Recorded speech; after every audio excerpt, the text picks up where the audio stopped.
Samantala, bago ho maghating gabi, may 9, no? Ng May 9. Ng May 9 pala. Ito ay nag-concede na po si Senadora Grace Poe kay Davao City Mayor Rodrigo Duterte.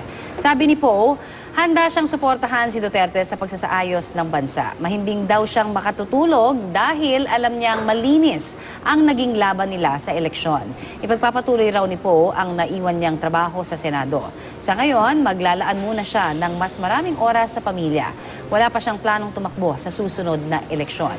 Bago po ang kanyang press con, ay tumawag muna si Poe kay Duterte para sabihing magko-concede siya. Hindi naman muna nagpa-interview si Vice President Jejomar Binay na sinamahan kagabi ng kanyang mga kabrad sa Apo, no? At nagkantahan pa at naglakad magkakasama ang mga magkakaibigan. Binasa naman ng tagapagsalita ng una na si Representative Toby Tiangco ang statement ni Binay. Nanawagan po sa pagrespeto sa mga institusyon at mga prosesong demokratiko. Dapat daw igalang ang resulta ng eleksyon at yaking ang mga susunod na hakbang ay para sa pagkakaisa ng bayan. Nakatakda namang magbigay ng opisyal na pahayag si Marojas mamayang alas 10 ng umaga. Sabi ni Duterte, may isa pang kandidatong magko-concede pero hindi niya sinabi kung sino. Hihintayin na lamang daw niya ang naturang kandidato na siya ang magsabing magko-concede na siya.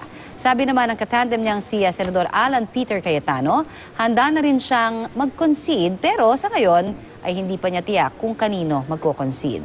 Tanggap na raw niya ang resulta ng eleksyon lalo't majority na ang resulta ang pumasok.